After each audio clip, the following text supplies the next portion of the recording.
Today's topic is Swami Vivekananda's paradigm shift in religious thoughts. Now, this is a very comparatively recent term, paradigm shift, though the idea existed even in the ancient Christian and Jewish scriptures. In ancient Christian and Jewish tradition, in direct contrast to Hindu and Vedantic tradition, there was this idea of God revealing more and more truth to the believers. So from time to time, great theologians and Christian and Jewish divines, they proclaimed that they received a commandment from God, and then they brought about a radical change, a radical transformation in the liturgy, in some of the fundamental doctrines, and also in their mutual relationship and inter-religious interaction. So it's called progressive revelation theory. But this paradigm shift is altogether a new term which was first used by an American physicist, historian, and also philosopher of science, is Thomas Samuel Kuhn, it's called. He worked here also in Berkeley University. He passed away in 1996. From 1922 to 1996, which was his life period. Now, he argued that scientific knowledge doesn't move in a linear, straight line progression. From time to time, either consciously as a response to some radical changes in scientific world or temperaments, or otherwise, there is a sudden, not very sudden, but sometimes it could be sudden, sometimes it could be gradual shift, a revolutionary change in scientific temperament. This was the theory that he expounded in the landmark work. It's called the structure of scientific revolutions. So the term was essentially used in the area of scientific knowledge. But sometimes, especially nowadays, it is used much more broadly in economic, in philosophical and sociological academic circles. Now we are coming to Swami Vivekananda's contribution to religious thought and how it could be termed as a paradigm shift in religious history. We have to approach Swamiji from two different angles. One angle from his own traditional, hereditary, essentially spiritual angle. What Swamiji inherited from his own tradition. And the other angle is the place and to people to whom Swamiji expounded his religious ideas. Now, one point to be remembered is that whatever Swamiji taught, whatever he preached, was essentially the message of the Upanishads, the ancient spiritual heritage of India, enshrined in the Vedic literature and more specifically in the Upanishadic literature. Because the Upanishads speak about the universal, the fundamental spiritual ideas which are relevant, significant and meaningful for all people in all continents, in all ages, irrespective of geographical, cultural, or religious boundaries. Absolutely universal. If those of you have read Swamiji's famous talk, Sages of India, would be able to remember, Swamiji traces the evolution of the interpretation of ancient Vedantic tradition. He begins with the ancient sages and he ends with Sri Ramakrishna. And between them, Swamiji traces the evolution of the interpretation. It is not a hermeneutical interpretation, not from an academic point of view. Because hermeneutics is entirely different from spiritual interpretation. What Swamiji means is that from ancient times onwards, this ancient spiritual Vedantic wisdom was interpreted by the great sages in the past, and then by the great incarnations like Sri Krishna, Buddha, Shankaracharya, Ramanuja, and so on, and ultimately in 19th century by Sri Ramakrishna. So his point is this: there is nothing new, because truth cannot be new. You can't say you are preaching a new truth.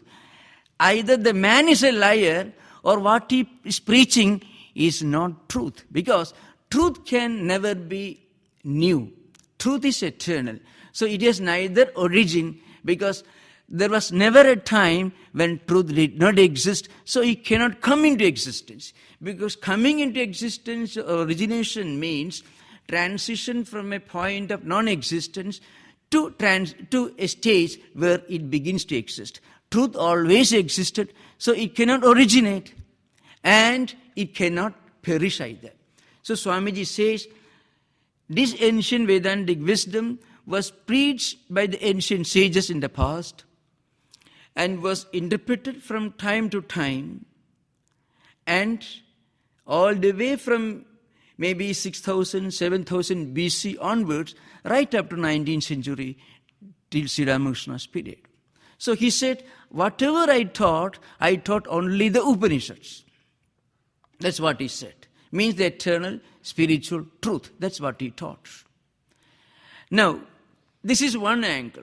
Now, if you approach Swamiji's contribution to world religious thought from this angle, the term paradigm shift could not be applied there. If you take it in the sense in which Thomas Samuel Kuhn used it in his famous book, The Structure of Scientific Revolutions. But from the world point of view, whatever Swamiji preached, or much of what he preached, was altogether a new approach to religion. New interpretation of what religion really signifies, what religion is all about, or what religion ought to be. Not what it was in 19th century, but what religion ought to be. That was the burden of Swamiji's speeches and writings. So there he made some original contribution, again from the world point of view, especially from Western point of view, from the angle of Western religious thought. You find Swamiji brought about a kind of paradigm shift in religious history or in the history of religious thought. Now, some of his ideas are very, very revolutionary. You can just imagine. Now, he said that religion is spirituality. Religion is realization. Religion is experience. And there can be no such thing as a wrong religion. All religions can be equally valid paths leading to the supreme goal, God. Religion doesn't make any distinction between believers and non-believers. And in that sense, even atheists also have a place in religion. Again, religion is essentially a unifying spiritual humanism. These are the ideas which Swamiji put forward. Now, what was the condition, what was the intellectual scene in the 19th century? Europe and America had already experienced 2,000 years of Greco-Roman civilization and Christian, Jewish religious tradition. Due to a number of radical changes in society and temperament, like Industrial Revolution, and a number of conflicts between the monarchies and parliament, not only in Britain but elsewhere, and again the emergence of a new radical thinking which rejected religion, like the communism and socialism of Marx and Engels. There was a gradual rejection of the Augustinian theology among the elites of 19th century. The whole humanity inherits the original sin because Adam did something wrong which was not allowed by God. Now, these ideas came under serious attacks, and the followers of Darwin, the evolutionists, the modern radical humanists who allied with Marx and Engels, and also the modern scientists, and they were also humanists who upheld the evolution theory in direct opposition to creationism, which was taught in orthodox theological institutions and also in the ancient universities of Europe like Oxford, Sorbonne, all the great universities of Europe. Consistently taught for several centuries the doctrines like creationism, original sin, damnation, and so on. Modern industrial revolution brought about a new class of society who became economically independent, of the monarchy and also the priestcraft. And they also supported the new ideas put forward by Martin Luther on the one hand, Marx and Engels on the other hand, and also modern scientists. So what really happened was the traditional fortresses of theological dogma began to shake in 19th century. Religion was in a great peril in 19th century when Swamiji came to America. This was much more intensely felt in Europe than in America. So you find Swamiji's interaction with Max Muller, Paul Deussen, again Edward Carpenter, Frederick Myers, who gave an idea of the new spiritual thirst, the new spiritual hunger, which was sweeping the entire European continent when Swamiji visited European countries. Again, in America also, the influence of what really was, what should be understood as the echo of the Upanishadic philosophy was strongly felt in the works of Emerson, Whitman, Thoreau, and others.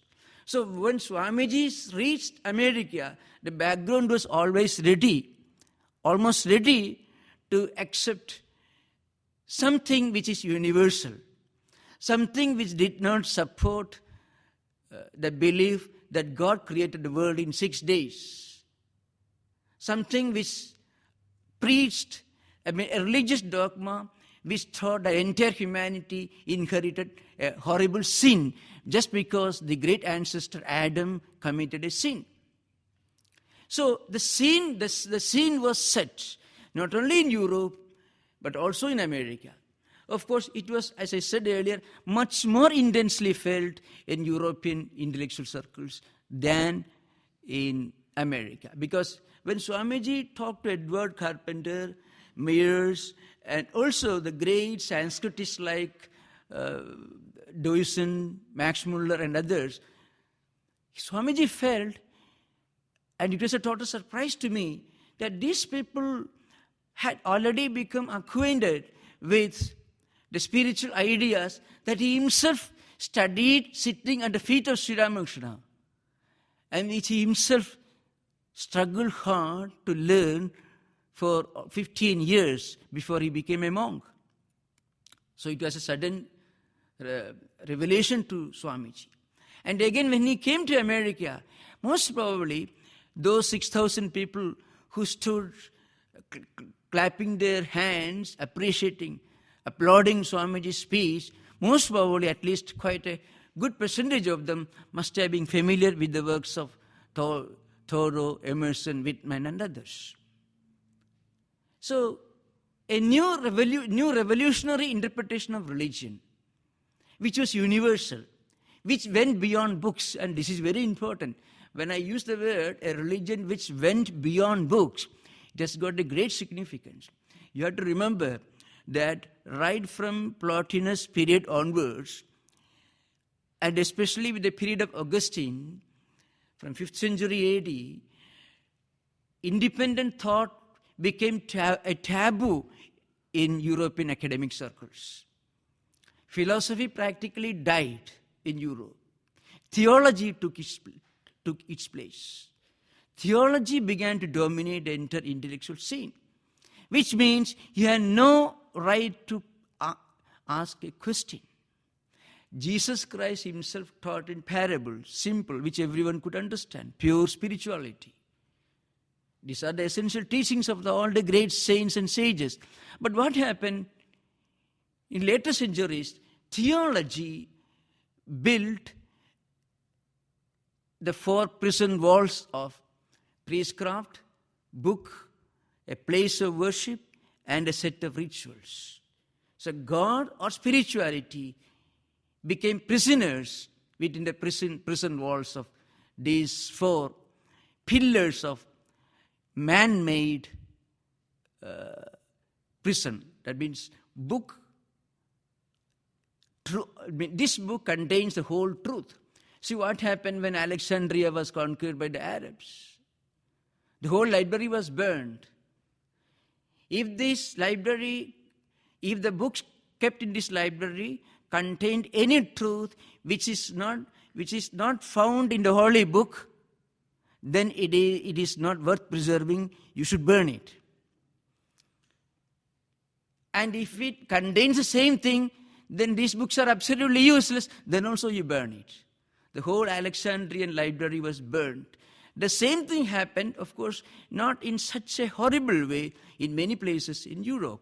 Of course, in the fame of genocides, massacres, and so the Babylonian massacre, and so many, and different wars, 30 Years' War, 100 Years' War, and so many events in European history are one way or other related to this stranglehold of theology over philosophy.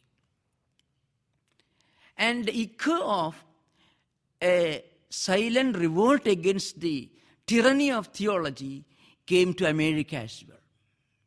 So you find from 18th century onwards, in Europe, there was a gradual silent revolt against the tyranny of theology. Kant is the greatest symbol. Kant, who said the truth cannot be known, but he did not know that the Upanishad said truth cannot be known by the 5 senses and mind, but truth can be realized as our inner essence. That Kant didn't know. Anyhow, so Kant was the representative of one school of radical revolt against the tyranny of the theology. Then British humanists, empiricists, utilitarians, and also the communist socialist thinkers of 19th century. All these great intellectuals posed a great challenge to the tyranny of theology over philosophy and independent thinking. And then Swamiji comes to America in 1893. As I said earlier, he said, if there is any problem with religion, it is not because religion is wrong or religion is at fault, but because society is at fault. Most of the problems, most of the criticism leveled against religion and spiritual tradition, even in our own times, actually are the problems of society, not of religion. So if you read the articles of Richard Dawkins, or the great atheist who passed away recently, Hitchens, Christopher Hitchens, all the great, they're highly broad-minded, universal-minded people, but they always feel that all the problems in society are the problems of religion. Swamiji said, no, it's absolutely wrong. Religion in reality is a matter of inner spiritual experience. It doesn't recognize cultural, geographical, or political boundaries. Society does recognize these boundaries. Society draws lines of demarcation between culture and culture, geographical area and geographical area, country and country, sex and sex. But religion doesn't do that, because religion is essentially a matter of inner spiritual experience. And religion is the manifestation of divinity already in man. When this divinity starts manifesting, we become better human beings. We become more humane, more compassionate, more willing to accept the other man's view. So there is an inward purification going on, and along with that, there is a broadening of outlook, of heart and mind, and we become more universal in our approach towards other people's ideas, other religious traditions, and other cultural traditions. So this twin-fold development is the criterion of true religious growth. Not belief. Belief is skin deep. Spirituality goes much deeper. Spirituality is transforming. It is unifying. It is harmonizing. And it is humanizing. And it enables us to look upon the entire creation as one supreme reality. Religion understood in the popular circles, religion understood among the theological circles, is sometimes very divisive. There have been many great religious people who are highly spiritual, who have reached the highest reach of spiritual experience. But sometimes the so-called religion also can be highly misleading, because there have been more wars, more battles, more bloodsheds in the name of religion and on behalf of God than on behalf of atheism or agnosticism. So, as I said earlier, many of the great critics of religion often put the whole blame on religion. But Swamiji said, religion defined as inner experience, as unifying, harmonizing, humanizing inner experience of the unity of creation, can never be divisive. It becomes highly unifying. These were all new ideas, highly revolutionary ideas for the Western world when they came from Swamiji. Now we have to remember one point. These ideas are found in the teachings of all the great religious teachers of the world. So you find the great savior ideal of Christianity, the compassion, the humanness, the love of Jesus, or the ethics of Confucius, or the doctrine that everything in this world contains the essence of spirituality. spirituality resides in all beings, which is an important doctrine of Shinto religion. And also the universal approach of Vedanta. And then the way of the Tao, or Lao-Tzu, the Tao religion. In all these religious traditions, you can find these highly universal, humanizing, harmonizing spiritual ideal. But what really happened was, in course of time, these ideas were lost or they were highly misinterpreted. And Swamiji gives a very, very rational and scientific, logical interpretation of the reasons, the root causes behind this deviation from the central teachings of all religious spiritual traditions. Swamiji says one important reason is we give more importance to secondary details. This is one important thing. Forgetting the spiritual content of these great religious traditions, teachers and their doctrines, we give more and more importance. We attach greater and greater importance and significance to secondary details. For example, the place where a prophet or a spiritual teacher is born, and the cultural factors into which he is born, the language he spoke, and the customs and habits and food habits, all these which are associated with the original founders of religion. These things are given much more importance than the spiritual content of scriptures. This is one important reason why social customs started dominating over the spiritual content of religious scriptures. And this happened most probably during the Middle Ages, when philosophy and independent thinking were taken for a ride. They were hijacked by theology in Europe. This happened practically in many religious traditions.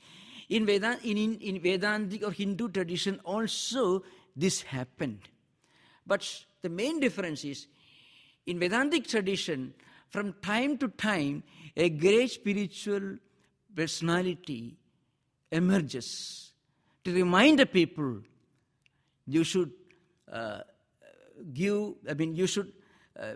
pay more attention to the fundamental spiritual doctrines of religion rather than upholding the secondary details.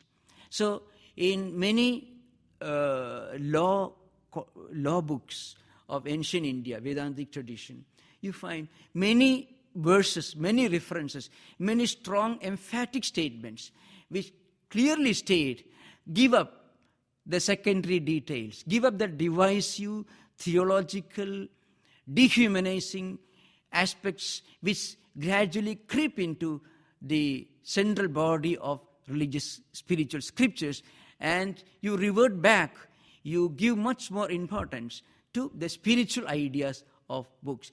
There is one I can quote many, but a few I can quote for your own academic interest. Vyasa, who was one of the greatest authors, one of the greatest sages India produced, says there are three types of books. The entire Vedantic canon, Hindu spiritual, traditional, religious canon can be divided into three categories. The central, the primary, the fundamental books, which are called the Upanishads, which contain the universal spiritual ideas, which are relevant for all times, all nations, all ages. The second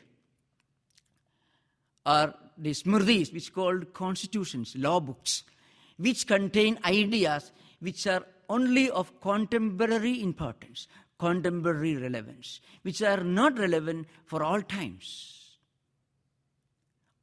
We should not pay too much attention to what a law book which originated in the 2nd century BC says. We should not interpret the life situation of our times in the light of a law book written maybe 4,000 years back.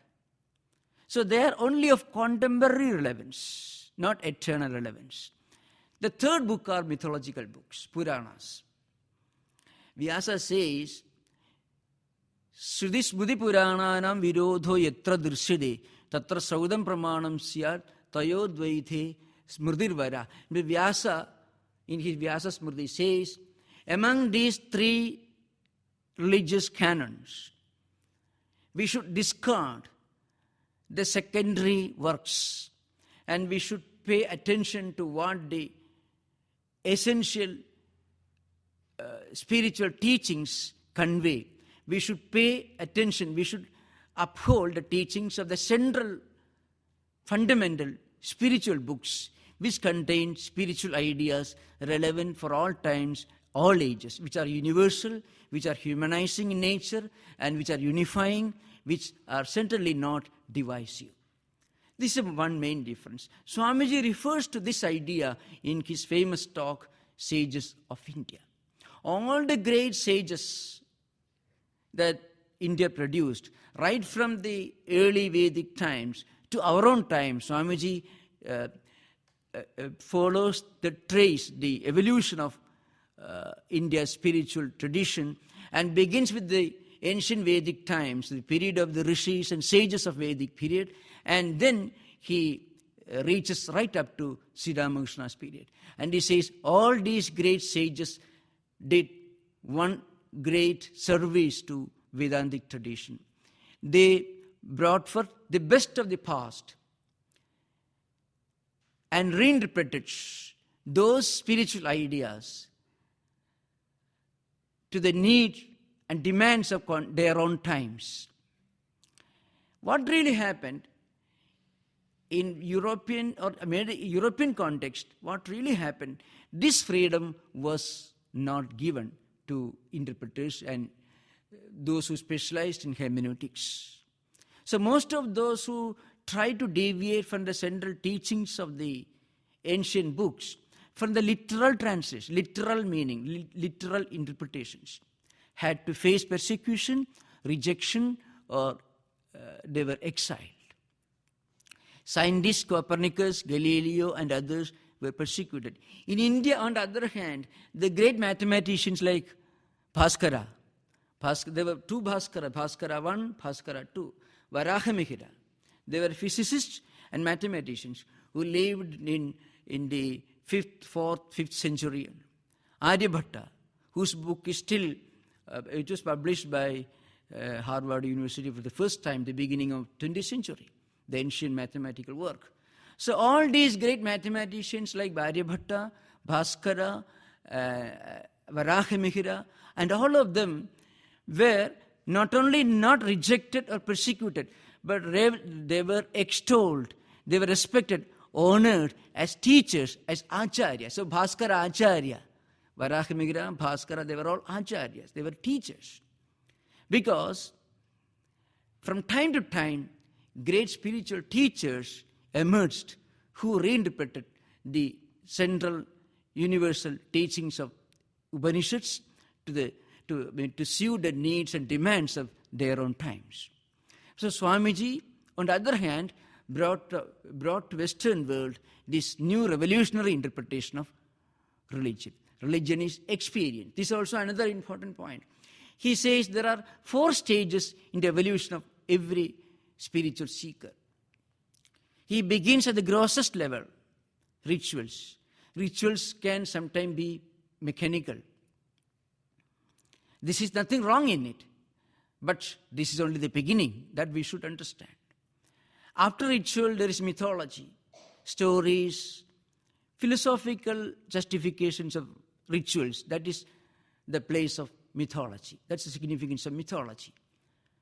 At the second stage, there is mythology. When it comes to rituals and mythology, all religions have their own independent approaches. Every religion is different from every other religion. At the ritualistic level, at the mythological level. Mythology is different, rituals are different. And philosophy. There are some similarities, common ideas, philosophical parallelisms in the teachings of the great religious traditions of the world. But then Swamiji says experience. Experience is the ultimate goal of religion and spirituality. There have been great spiritual personalities in Europe and America who reached this experience level. Spinoza, Eckhart, St. Francis of Assisi, a host of great mystics who reached this level of spiritual experience. But their ideas had to be subordinated to the theological interpretations of papacy. So Swamiji says, from now onwards, we should give more importance. We should attach more significance and importance to the experience ideal of all religious traditions. Because experience is unifying. Experience, as I said earlier, it makes us better human beings internally. At the same time, it makes us more broad-minded, compassionate, universal in outlook towards others. So when Swamiji came here, the setting was ready. Industrial Revolution had expanded this mental horizon of people in the 18th century. Scientific discoveries gave them the daring to ask questions. And the works of Marx and Engels made them aware of some of the dehumanizing aspects of accepted organized religions. So Swamiji said, religion is not wrong. All religions are equally valid paths leading to the supreme goal of experience. The problems of society, the problems of culture, nationality, and geographical areas should not be put on the shoulders of religion. Religion is unifying. So he gave a highly universal and humanistic interpretation of religion. Now, this phenomenon had been analyzed by the greatest historian of 20th century, that's Arnold Toynbee, study of history. He says, this happens not consciously necessarily, but unconsciously. There is a challenge and response mechanism working behind the history of civilizations and also behind the history of religious thoughts. So, whenever a religious tradition or a civilization had to face a set of challenges that threatened their survival, then they naturally devise solutions that reorient their religious institutions and social institutions. So this sometimes happens not by human effort. Swamiji's great contribution was that he gave it a new direction. Because without Swamiji's direction, this would have led to anarchy or nihilism. Because challenge and response theory is not complete. It is the unconscious human reaction to problems of existence. The natural mechanism which society or religious tradition devises to face the problems which they had to confront from time to time. Swamiji's contribution was that he explained that religion should be interpreted as spiritual experience, as the manifestation of divinity already in man. So it is unifying. So there is a religion of all religions, the inner essence of all religions, that is spirituality. This spirituality is the burden of the teachings of all the great saints and sages, and also the founders of religion.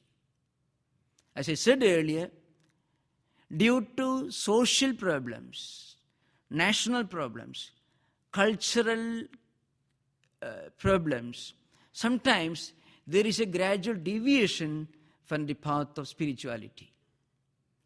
And very often, if you push this challenge and response theory further, you find it happened many times in history that this challenge and response mechanism pushed the society in the negative direction.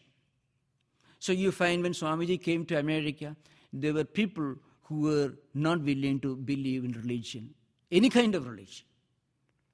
Marx said that religion is anti-humanistic. Religion doesn't solve the problems of man living in this world. Darwin said that creationism is not acceptable. Evolutionists began to take the dominant position in the drawing rooms of the European elites of that century. And modern thinkers, neo-positivists, they all began to challenge religion. Religion as they understood it. Religion which in our own times, great atheists like, as I said, Christopher Hitchens or Professor Richard Dawkins and others criticize. They're perfectly justified in their criticism. They say religion has caused casteism in India, crusades in Europe, apartheid in Africa, and butchery of whole masses and millions of people in Arabia. So what is the good of religion? Religion is essentially negative. It is destructive. These are the arguments of many of the great humanistic critics of religion in modern times. Just imagine if they got a chance to listen to Swami Vivekananda, who might have told them that religion is the most humanistic of humanistic theories. Swamiji said, the infinite oneness of the soul is the eternal sanction of all morality, all ethics, and all good actions. Can a radical thinker, an atheist, a rationalist, assert that religion is anti-humanistic? Far from being anti-humanistic, it is the greatest humanistic theory that we can think of, much superior to either Greek humanism, scientific humanism, radical humanism, or any socialist humanism, any humanism that you can think of, because it is universal. And this spiritual humanism includes in its fold not only humanity but the entire creation. So a spiritual person can be a role model for environmental protection, because he won't do violence to Mother Earth. Not because Earth is God, but because any act of violence against anything in this world, this creation, goes against the spirit of true religion defined as spirituality. So it is all-encompassing, universal.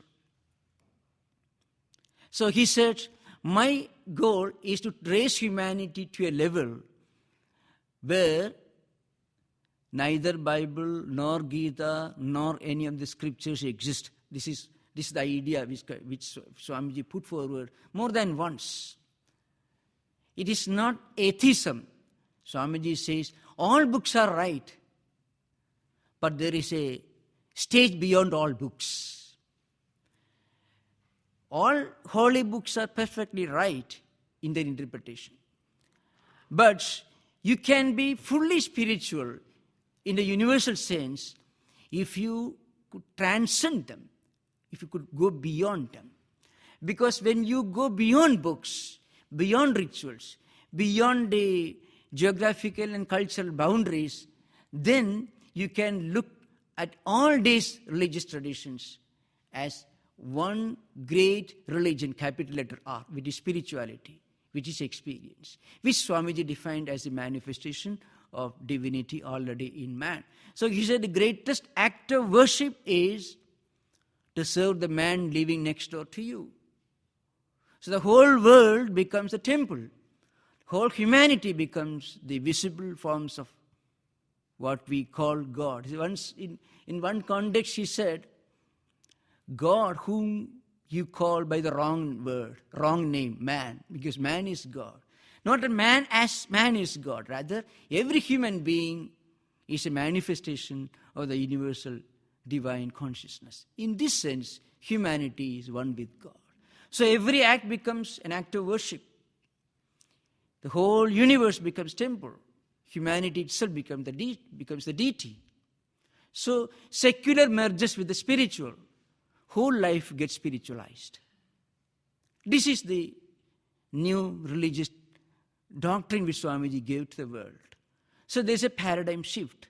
As I said earlier on many occasions, in today's conditions, no one would dare to address an enlightened audience of educated, cultured people and say that my religion is the only true religion, all other religions are wrong, they are all heading towards hell.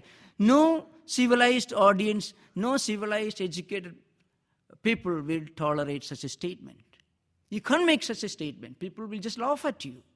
Because in today's world, there's a gradual reorientation rather, towards the universal, towards the humanizing, towards the spiritualizing ideal of religious thought.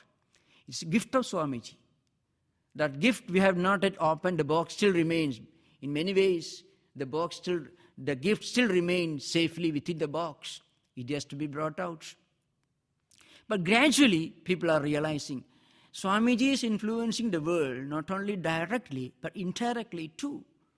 See the modern ecumenical ideas, modern interreligious dialogues, the ideas that all religions could come and join on a single platform, exchange their ideas, and accept each other's view. And religions instead of being instruments of division, can be made a great tool for unification of mankind, for bringing peace in this world, to enable man to lead a better life, to become more humane. Actually, this is the contribution of Swami Vivekananda, directly or indirectly. As we dwell deeper and deeper into his lectures and writings, we are struck with the relevance and the importance of some of his ideas to the times in which we are living. Thank you. Namaskar.